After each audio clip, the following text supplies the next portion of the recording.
Hi guys and welcome, I'm Chevalier and this is the first episode of the Initial Situation series where I play as a country and show their initial situation.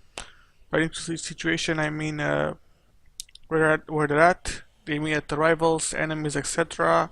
Their early game, who to attack, when to attack, where to keep your armies, if you want to if you have to destroy forts for example, etc. And mid game, in case of larger nations, that means you're gonna blob out, so not much in the mid game. But for smaller nations, like for example, let's say Dorkadir here, you'll probably mean something when you grow to the size of the Ottomans, and probably from the Ottomans. But with that out of the way, let's actually start the first episode. The first country are gonna be the Ottomans. Basically, the Ottomans are a large nation, one of the easiest nations to play. Also, they are the first nations, that you should play with if you start the game. This video will also be featured on the wiki, and I'm gonna modify the wiki, heavily modify the wiki. Right now, I looked at it and it's basically a skeleton. It doesn't show much. I already modified the start of the game, the header, not the header, the basic information of the situation. Now, as I said, the Ottomans are a really simple nation and very easy to play because of this. Basically, they are a core and conquer and core nation. You just conquer and core. You don't need to use vassal feeding. It's not point efficient if you actually use vassal feeding, but you might actually want to do it if you have lots of points, lots of admin points. Most likely here, because you're gonna get a mission on Wallachia, Moldavia, and Transylvania, who spawns from Hungary. With this, you can actually core it. You actually have the mission, and you won't have to conquer and release. It's up to you. Also, let it be noted that Wallachia has increased coring cost, so you should try to stay away from it as much as possible and try to, let's say, make it into a march if you want. Let's start with the first with the initial situation. Like I said, Ottomans are in a good position. They have cores on these states here, which is really good for the Ottomans, of course. Like, and they are small and they can be taken fast. I recommend doing this when taking your course. Start with these nations here first. They won't get the allies. This version is 1.17.1. I'll also put it in the description of the video and in the title, so that you know that this is this version and this is accurate for this version. Also noted in the Wikipedia page, this is only accurate for the one. Actually, that is done automatically if I'm not mistaken. Now, the first nation you should attack is Karaman, but unfortunately you have a trusted Karamans, so they are gonna be put on the side. So you should attack Kandar and Dulkadir and Ramazan. You should attack them as soon as possible. By as soon as possible means that you're gonna pause the game on 11th of December and attack them. Like, this is the first thing you do after you unpause the game. Like, you declare the war on 11th of December. Like, next month you declare the war on Kandar. They won't have the allies instantly. After this, you're gonna declare the war on Dulkadir, then the war on Ramazan. The war on Akuyulun is gonna wait. The reason for this is because they might actually ally Karaman, and you might attack Akuyulun, and they're gonna call in Karaman. You're gonna attack with the Datsibi, and you're gonna be able to take some cores back, but you're gonna have to pay points. If you don't want to pay points, just wait for the truce to be over with Karaman, and it's gonna be over in 5 years, and you wait for that to all get over, and you take your cores back. Let it be noted that they might actually ally the Mamluks or Kara, so it's up to you if you want to wait. I recommend waiting. You don't want to spend more points than you have to in the early game, but also it's up to you. Now, on the west side, you have Albania, who also has a core. You'll also want to take this. It's really easy to take. Try to take it as fast as possible. But as fast as possible, I mean, you took this, you carpet siege these guys here. Like you need what? You need three. We need what? 5 troops here to carpet siege. You might want to send the rest of the troops here. Then take this, keep troops to siege. Then send troops back to siege the capitals. Actually, you need 9 troops here. Is it possible? Yeah, it is possible. You can just keep 9 troops here to siege, and you can send the rest. Like you have plenty of troops, and you have plenty of spare army force limits, so we're fine. We can actually try to build some more infantry to help you with the carpet siege. Now, if by some chance you don't attack these guys and they manage to get alliances, in basically the next patches, attack Akuyunlun and declare these guys co-belligerents, because Akuyunlun only has one of your cores, this Erzincan, and you will pay points if you take this land here. So you just take the Erzincan and you take the rest from these guys, so that you won't have to pay points and you won't have to declare multiple wars or have to suffer multiple truces. Now, after you have taken all of this, you'll focus on Constantinople. Perhaps even after you have taken Albania out, you attack Constantinople. Before you attack Constantinople, you get this mission: City of War Desire, or no, just take the mission. The second option would have been to fabricate claims on Achaea, Morea, and Athens and take them instantly, but unfortunately you cannot fabricate a claim on a subject, if I'm not mistaken. You cannot build a spy network on a subject. You have to build it on the overlord. And if I'm not mistaken, you won't be able to fabricate claims on the subject. I'm not 100% sure. I haven't played much in this patch, and I won't be able to figure it out. Now, after I've taken Byzantium, I recommend only taking Constantinople. You're gonna have a decision that is gonna make your Constantinople into your capital and make it a core. Switch the culture to Turkish and switch the religion to Sunni, which is gonna be perfect. Also, after you take it, make sure you increase the autonomy so you'll have the no unrest, because the unrest won't go down. So you increase the autonomy, then you make it your capital, and the autonomy is gonna go to 0. Nice little trick, so you don't have to suffer that much. Now, this is for the initial situation and the initial attacks. Let's now look at the tabs. Now, you have to maximize your admin points.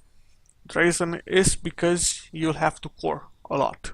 So you'll have to do this. And also because you want to rush Tech 10 to get Western focus, to take the decision, to move to Western Tech by decision. So you won't have to Westernize, which is really good. Also, another reason is because you will want to take this admin ideas and take up to here, benefits for mercenaries. This thing is useless benefits for mercenaries, but this is gonna give you minus 20% core creation cost, and it will also give you this minutes, which is gonna give you another minus 30% core creation cost, to a maximum of what, 57% core creation cost, plus the claims that you're gonna get from missions all over this place. Basically, you're gonna get missions on the. If you have seen a map of the Ottomans, the Ottoman Empire in the 18th century or 19th century, 19th century or 18th century, on this, basically you're gonna get claims on Serbia, Bosnia, Egypt, basically the Mamelukes, Tunisia, Hejaz. You're gonna get claims all over the place. Iraq. It's claim mania, if you want to call it this. Now, after you have taken this, you'll want to do another trick, and that trick is to get from the ulema. You want to support the clergy, and you want to take either an inquisitor or a theologian. I recommend going for the theologian, the inquisitor, because you have lands that needs to be converted to Sunni. Also, on a small note, you can switch to Orthodox if you want, or switch to Christian. It's your decision, however you want to do it, but I recommend staying Sunni. You have Unify Islam, which gives you good stats uh, if you actually manage to do it. It's tricky, but it's worth it. Like the stability cost is nothing but a mixture in strength, the tolerance of the true faith, and tolerance of heretics.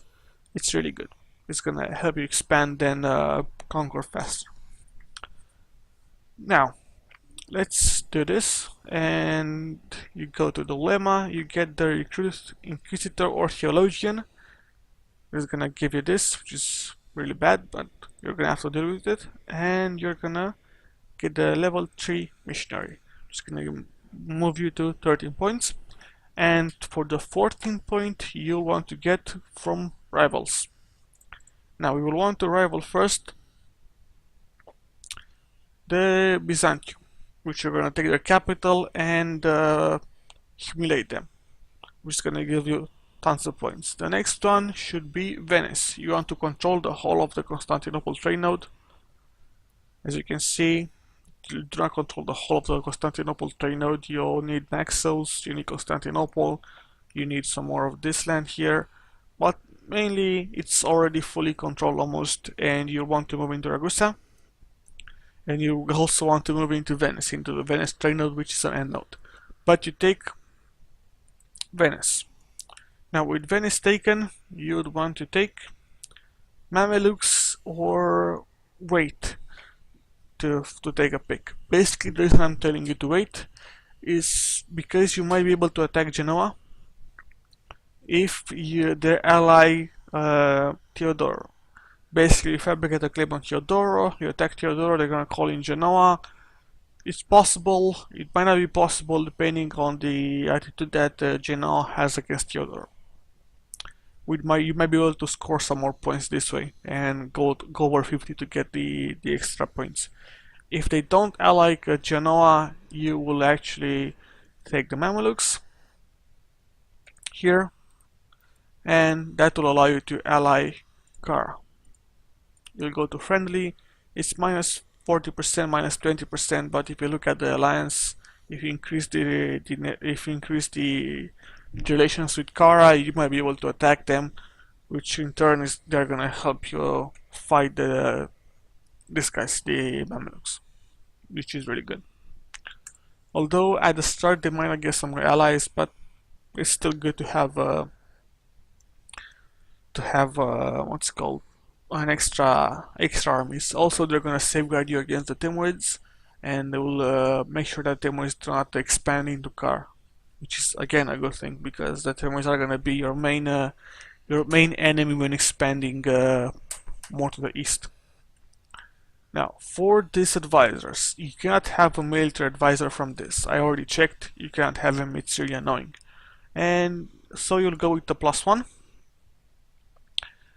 which is gonna be, if you can, discipline or manpower. If not, go for the minus, what's it called? Minus army maintenance, or then morale, then land force limit modifier, or your force speed even. Like either of these two, they're okay. But also go for a +1. In this case, we're gonna go for the morale of armies. And this here, you want to go for the guy that gives you better releases over time, which means this guy. Then the guy that gives you trade efficiency for more cash. Then diplomatic power, or no, actually spinal construction, then diplomatic power, then whatever's left. And we'll go for the better releases over time. Now, we're gonna go to the diplomatic tab. Actually, I have to say this about their leader. It's a really excellent leader. He's age 12, which is really excellent. 556, excellent as well. This guy is a genius. I don't know if it was a genius in real life, but it's a genius in this game.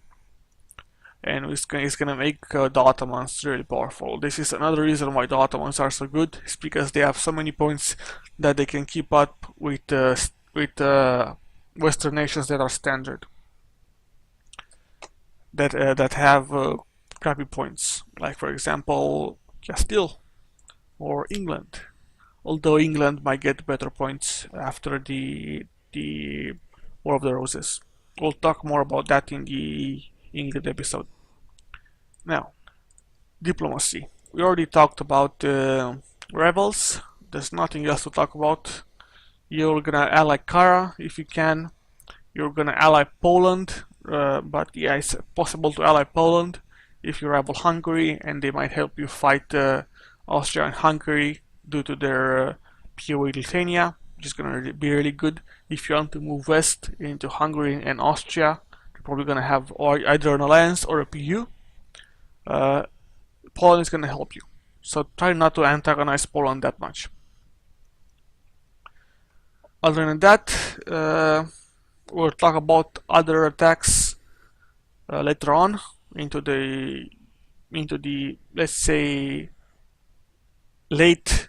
early late game. No, the late part of the early game. There you go. Allies, you might actually want to ally Crimea or vassalize them. Is possible. I really don't know. It's possible to vassalize them.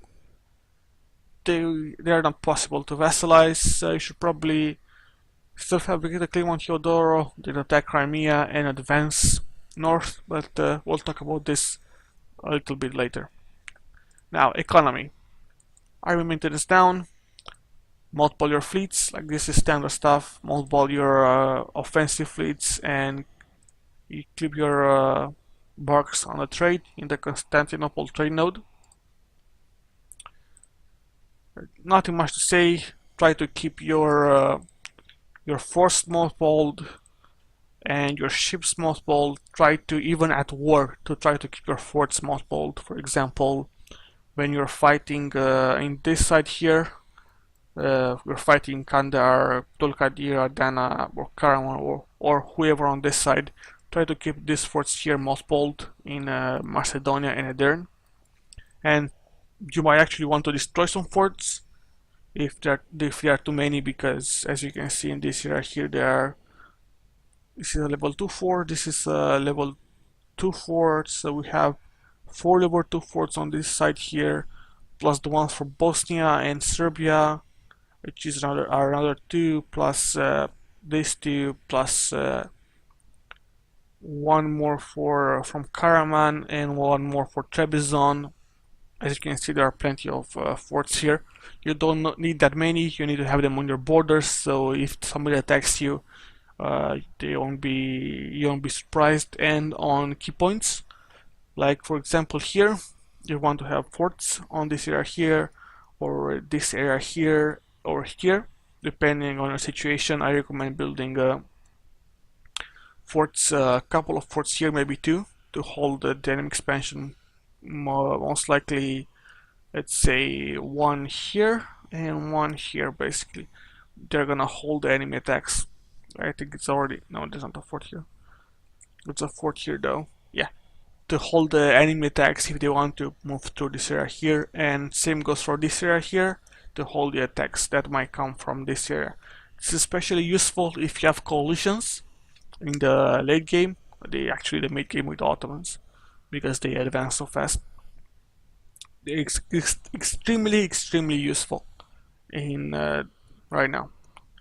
Especially actually on this area, it's already you don't have any choke points, but here and here is really important to build forts, because they basically create a box where you can retreat, or a line that you can retreat after if you are in trouble. Now let's go for the trade. Now for the trade tab, you'll collect for initial start in Constantinople and push from Aleppo and Alexandria. After you've taken the Ragusa trade node and the Venice trade node, you're gonna move your collection point to Venice and collect from Venice.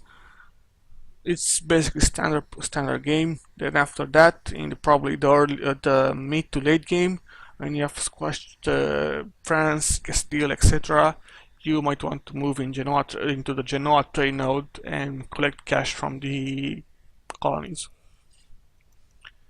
Now, this is all for a trade node. You might actually want another start to get, as a second idea, to get trade ideas, to move more land, to get more cash to fuel your war machine. I usually like to go for the diplomatic ideas due to the improved relations. This is gonna give you the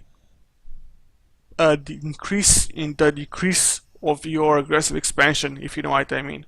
Like it's gonna increase your modifier that basically they're gonna increase the points that you lose per year from your aggressive expansion. There we go. You'll also get the extra diplomat, which you're gonna use to fabricate claims in the late early game, and this is also good. Flexible negotiations, and of course the diplomatic cost is really crap. This is also not good, like you won't use it, to be honest. The cost of reducing war exhaustion is actually really good, because you'll actually have lots of diplo points and you're gonna take a lot of time, you're gonna be at war for a long time, and reducing war exhaustion is gonna be your main way of paying off war exhaustion. Is gonna be your main way of losing it. Now, this is all for the trade tab, right? Now, for the technology tab, as I said, you're gonna westernize from the decision. You're gonna try to rush the Tech 5 for the ideas, to take admin ideas. I can move it out. And also we're gonna try to rush military ideas and try not to waste military points. Diplo points, you can waste them. It really doesn't matter. If you're ahead on time on Diplo Tech, you're gonna get more cash from trade because of that modifier that you get when you're over time, when you're ahead of time in trade tech. As you can see, you get trade efficiency plus 20% and yearly corruption minus 0.5. And from here you get, actually, oh, they're gonna check on a clock. Production efficiency, yearly corruption, and you get from here nothing. Voila. Now let's move to the idea tab. Let's go overview the ideas first. You have the discipline, the rights of heathens. Heathens means this guys here. This guys here. These are the heathens, these are the heretics, and this is your Sunni faith. This is your tolerance. And you have the mullets. As I said before, it's a really good idea. The accepted culture threshold with the Ottomans can be created. Make the Ottomans become into a country. Yes, a country that doesn't care about accepted culture. Basically, I have the minus 50% with this. Where is it? There you go.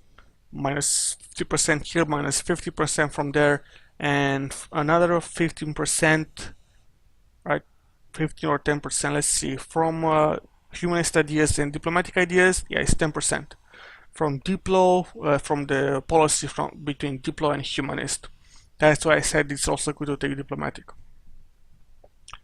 Now, you have the manpower recovery speed, CAF compatibility, cost of induction war exhaustion, which combines with the Diplo stuff, which is gonna decrease your cost to reduce war exhaustion. Tax is good. You have trade efficiency, which also is also good. Ship cost, which is also, actually it's not that great, but okayish. And we have the land force limit modifiers plus 22%, which is gonna make your armies really huge. Now the first idea, as I said, is gonna be admin. You're gonna rush 3 points in admin.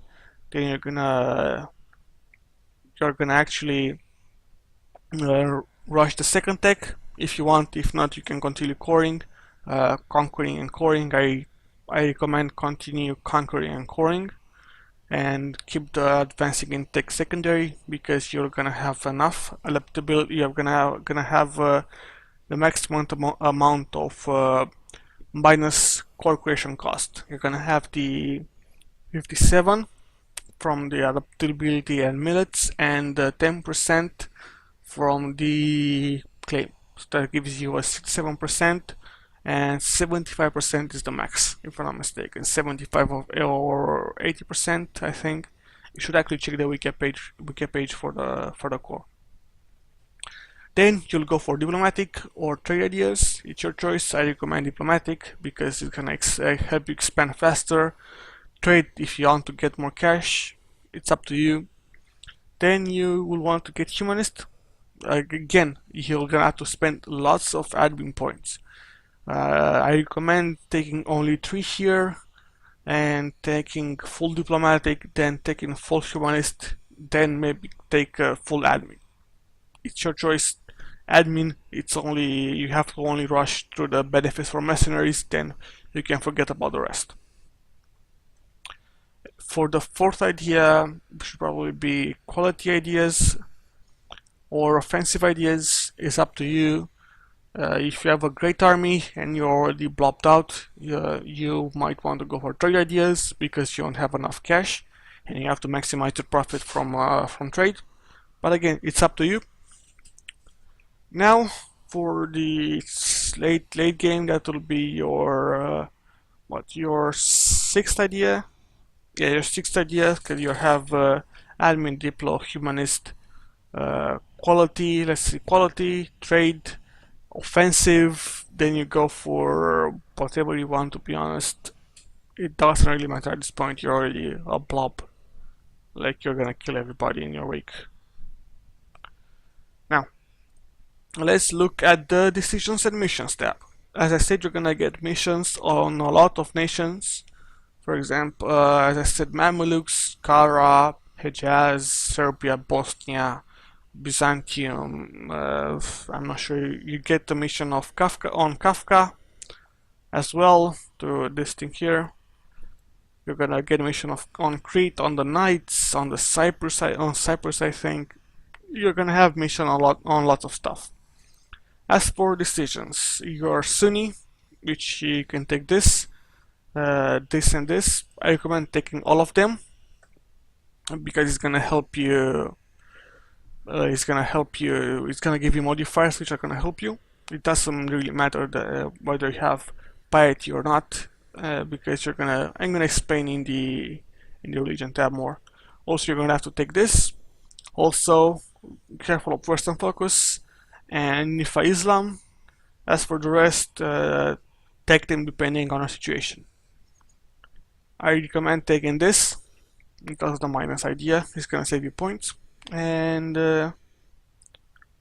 this is also good if you have to take it. You need the admin tech 5, which you're gonna have soon. I recommend taking this. There are many. The Ottomans have many flavor events and decisions, so you're gonna have fun with the Ottomans. Now let's go to stability. Nothing much to say here. Careful of the Jersey decadence. Really be really careful here.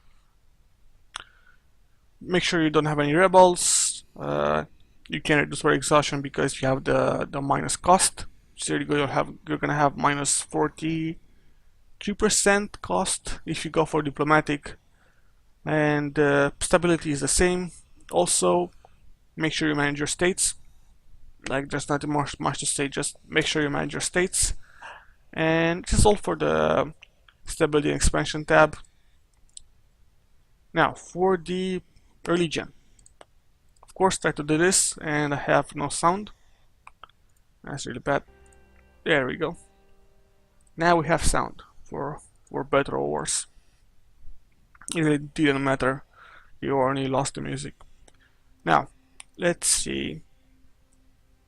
You want to core this, and you want to have lack of piety if possible, at least for the early game. You want to get the lack of piety when you attack these guys. It's gonna be really good for you. You're probably gonna get to 100%. I recommend attacking the Byzantium before you get to 100% so you can maximize your piety.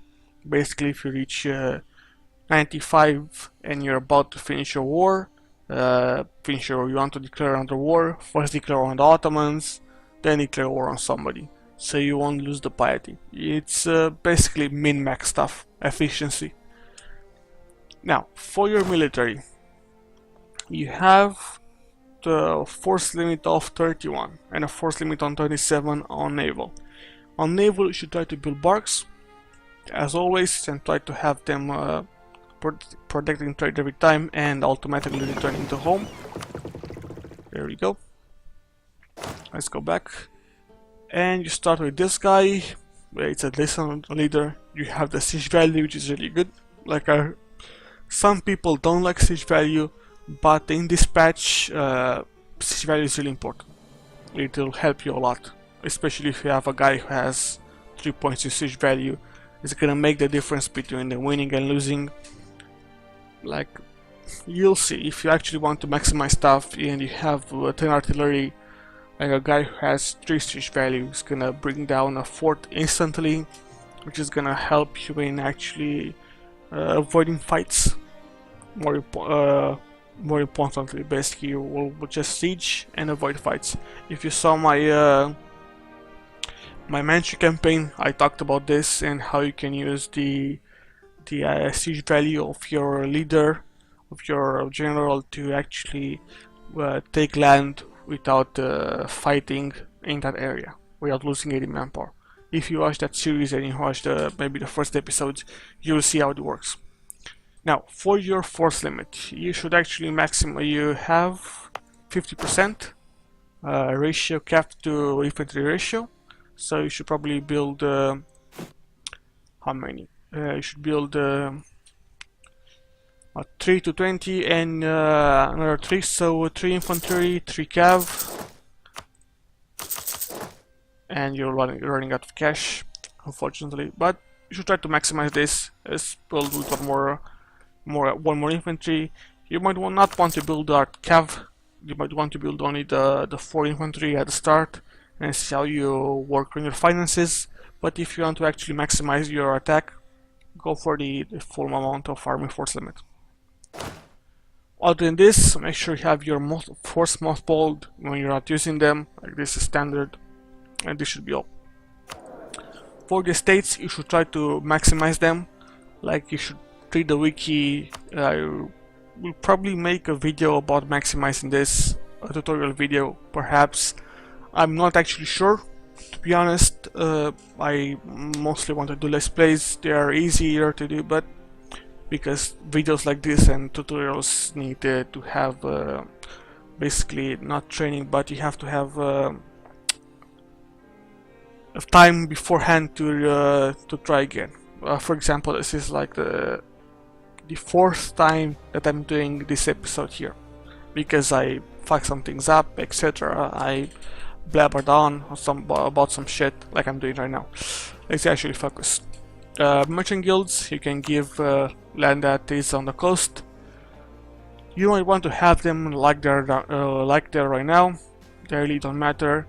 The Dichmi, you should try to keep them happy.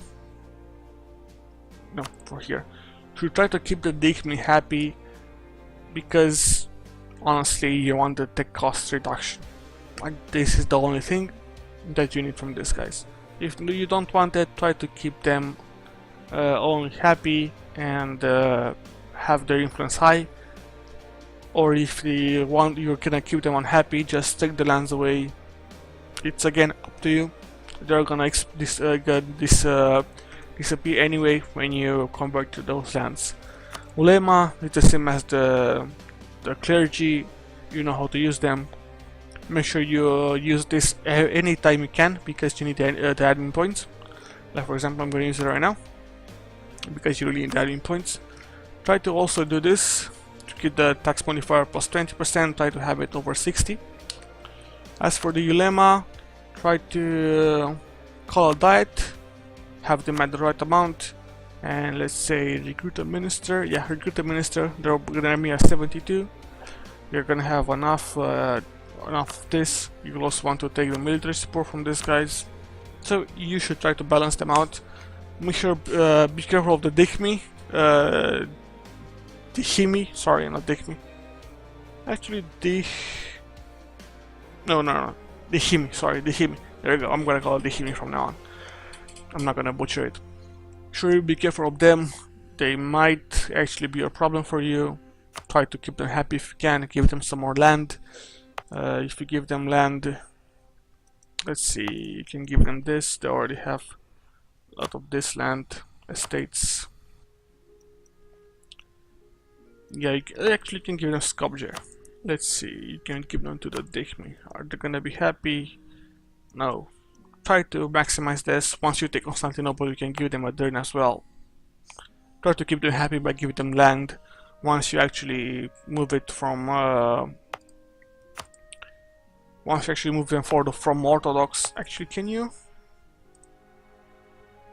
Oh no, it seems like you cannot do it because it's controlled by a Dihmi. That's strange. Is that really true? Man, this is if that's true, that's just gonna be really bad for you. Yep. So you're probably gonna have to actually remove it from a Dihmi, which is gonna upset them. So try to be really careful. Honestly, Dihmi is really annoying. Let's actually check this. Do they actually want to hold land? No. So you can just strip them out and forget about them. Maybe later on. Now, after the states, actually the states are all. We talked about missions and politics. Let's now talk about expansion. As I said, you should focus on taking your course first. You can see them here. Then focusing on Serbia and Bosnia. Before you do any attacks, try to have the millets and the minus core creation cost from the admin ideas. Like that is the most important stuff. It's gonna maximize your usage of these points. Also, try to increase your points, admin points. Like I said, you can increase them doing this. You'll try to also get the +1 from the from the rivals. Now, after you have the points, you have the millets, you have the admin tech, admin ideas that you want. Go for Serbia and Bosnia first, or just go for Serbia first. So you won't take that much aggressive expansion in the west. Then go for the Mamluks. If you have an alliance with Kara, you should be able to call Kara in without needing to give them any points if enough time has passed. If not, take Kara and give them one small province so they won't be upset, probably from one of their allies. For example, if they're allied with Shamshar, give them this province. It depends on who the Mamluks are allied to. Now, after I've taken care of this, Serbia, Bosnia, probably even probably Maragusa, if you kill you have actually a guarantee on this. You should actually remove it, of course, and take them. You can actually form a claim on this guys and take them. And you have vassalized Wallachia if you want to vassalize them, to have a march on this area here to help you fight Austria and Hungary. If not, you'll core it. It's up to you. But after you've done this, fought the Mamelukes to some degree. You should try to focus on Kara, then on Austria. First, try to focus, of course, on taking lands to Vienna, which you will need to actually use the western focused this thing. I'm gonna show it again to be sure. You want to either go from Bosnia to Zagreb, to actually go from let's say Slavonia, Warsaw from Vienna, or go from Venice, which we talked about earlier on when I said you need to control the Venice trade node. The Venice trade node can be taken earlier on, or not the Venice trade node, the lands that the Venice has in that trade node. You will actually have to take one piece of land, probably Istria. Yeah, Istria, because they have the least amount of development without having a claim on it, core it, then fabricating claims on the rest. Standard stuff. They're moving up. Also, again, I'm gonna remind you, careful of aggressive expansion. You don't want coalitions. Now, Naples Aragon is gonna be a problem, and the feud between between Castile, Aragon, and Naples is gonna be even huge, even bigger problem. So you should try to actually attack Aragon when Castile is attacking him. Try to use this. Where is it? There you go. You have best guess, or try to do them manually, depending on the situation, depending on how you want. But try to include. You don't have Aragon. Let's go for. You actually can find it, right? Europe. No, here you go. You already have it. So try to use Aragon here and try to have this, so you can actually see when Aragon gets attacked by Castile. So you can attack them as well. Before you do that, try to make sure you have your fleet maxed out. This is really important. Make sure you have a fleet maxed out, because they are gonna have a decent fleet. If you look at Aragon right now, you'll see that they have this is navies. The sailors, they have a total of 22 ships with a force limit of 27, and you have a force limit of for ships 27 as well, and you have 23 ships, the same as them, but the difference is that they have Naples. So you should be careful when attacking them, because they have naval superiority. Make sure that the navy is squashed, or you have a way to move in here into Naples. The way you get moving to Naples is by attacking the Papal State and taking one of the provinces and having a land route. These things can be figured out to your imagination. Now, after this, after Bosnia, Venice, Austria, Castile, this is gonna be the mid game. Actually, this is gonna be the mid game. You want to take Italy. This is gonna be probably 1540. The Italian states are gonna leave the HRE in 1490, so you're gonna be able to attack them. Try to force your way into Italy earlier on, if possible. If possible, they're not that important, but try to force your way into Italy so that Austria will not kill them, or France, Austria will not solo them, or France will not solo them, or Aragon will not solo them, or they're not gonna what's called, they're gonna consolidate among themselves. Basically say Milan is gonna take lots of land there and gonna form Italy. You should be really careful of this. Try to weaken them, try to take one promise at a time. You really have to, it's up to you, to be honest. Like, I can only guide you, you have to choose your way. Now, on the east side, Mamelukes, then Kara, and then Hejaz, like this. Basically, this area here is gonna be easy to take. Like, there's no reason for you not to take it. It's gonna have a problem with the territorial state, but it's cheap. It's easy to core. It's also cheap because of your points. You don't need to worry. In this area here, they have the extra coring cost. I really wouldn't want you to take this unless, for example, you want to diplo-vassalize something. Perhaps. This is perhaps. I don't recommend it, to be honest. You won't need to move into the colonies. Like, there's no reason for you to take this land here. But, as a small reminder, try to make sure they are divided.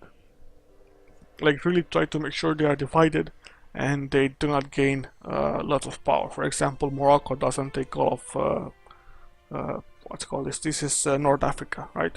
Let's make sure that Morocco does not take the whole of Africa, or Tunis doesn't take the whole of Africa. Try to make sure they are divided so they can be easily conquered later on. This makes for the east and the south side. Of course, the Timurids on the east as well. They're gonna be an obstacle. They might be destroyed by the Persian rebellions. By the time you get here, they might be destroyed. They might not be destroyed, to be honest. Like, it's about the random number generator. Now, north side. North side is quite important actually. Although you don't see it any in the wiki or something in other parts, you should actually try to move north as soon as possible. The only reason I say this is because you don't want Poland to move in and take land here, and you don't want Muscovy to grow big. Like, Muscovy not growing big should be one of your secondary priorities. You don't want to fight a big Muscovy or a big Russia. This is actually gonna be really annoying because they're gonna be annoying. Like, they're not gonna allow you to switch trade from these areas here, basically, from Samarkand, from Astrakhan. These things here are really easily switched because they move in like this, so they only move forward. But if somebody has power in Astrakhan, for example, they can move the power from Samarkand, for example, they can move it here, or from Uman, if you actually move to there. To be honest, you can actually make a dash if you want. It's up to you. To be honest, like, I cannot say what to do. I cannot tell you what to do, but there are lots of things possible in this game. Now, try to make sure that Moscow doesn't grow big, like even to the point of allying Kazan, for example, so that they won't be pressured by Moscow. And this should be it for the mid game. Yeah, if your mid game is good by the 1600s, you should already be Western, have Vienna, have the whole lot of Italy, fighting France, killing the Mamelukes, moving up to here, perhaps killing the Timurids, as well having the Arabian Peninsula, having an ally in Tunis, even moving a little bit into Tunis to have bases to have naval bases, taking away Naples, Aragon, killing the pew between Aragon and Castile, also killing the pew between Austria and Hungary, between Poland and Lithuania. There's lots of things you can do. Poland and Lithuania are a little bit troublesome. You might want to ally them to deal with Hungary and Austria and then attack them. You are gonna be really hard pressed to kill them because together they have a lot of troops. If you look at Poland, let's go through here, let's see, Poland. They have 18,000 troops and Lithuania has, let's see, Lithuania has 24,000 troops. So that's 42,000 troops right now. Like, they outnumber you right now in the amount of troops they have. They won't have the same tech as you, and they might have problems with rebels, and they might be pressured by Denmark, they might be pressured by the Teutonic and Livonian Order. I saw some games when they might actually survive, especially the Livonian Order most likely will survive. I've seen games like, if you saw the Manchuria preparation campaign, you'll see the Livonian Order taking lands from Novgorod, taking lands from Muscovy. So there is a possibility that they will survive and Poland and Lithuania will crumble. Especially if Poland rivals Austria, which didn't happen here. But in some games, Poland rivals Austria, Austria rivals Poland, and Teutonic Order allies with Austria. That means they survive. Or maybe perhaps Sweden doesn't break free, and Denmark is allied with Teutonic Order. It's honestly the luck of the draw, in my opinion. Now, let's talk about something really important, and this is the last thing I'm gonna talk about. Like I said before, watch aggressive expansion. To watch aggressive expansion, try to attack east-west. By the east-west tactic, I mean take lands in the east, like here, then go west, or vice versa, depending on how you want. But also, always make sure that you have less than 50% aggressive expansion. Like, this is a must, because you might actually want to take some lands here, and there are over 50, there are 55, let's say. You'll think, doesn't matter, they're gonna go down. It's fine. But you attack this guy here and you make another mistake and you take some other land and it's over 50, and suddenly you have a coalition in the west, a coalition in the east, and they're gonna squash you from both sides. If you actually have a line of defense of forts here and here, you should be somewhat fine. But if you don't have a line of defense here and you have to fight on two fronts, you're most likely gonna lose. Hey, you're gonna lose territory, you're gonna lose efficiency, whatever you want to call it. This is the most important thing about the Ottomans. Watch the aggressive expansion, and also try to watch the overextension.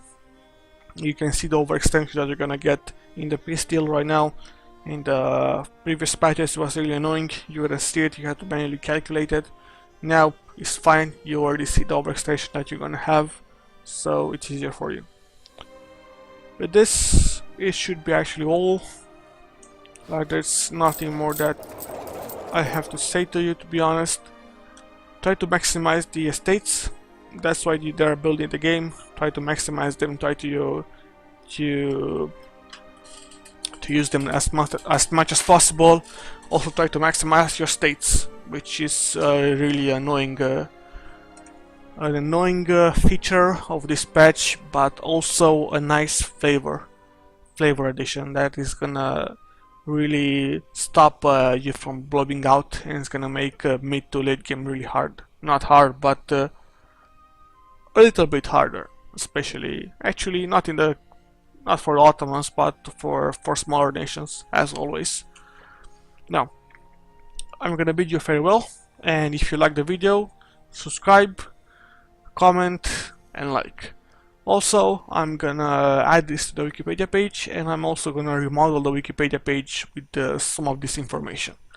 Honestly, if I had to get this over all the information I talked about here, it's probably gonna take me a couple of hours, and I really have pressure from work to increase the efficiency of the factory, so I cannot actually spend so much time on the YouTube channel or on the Wikipedia page.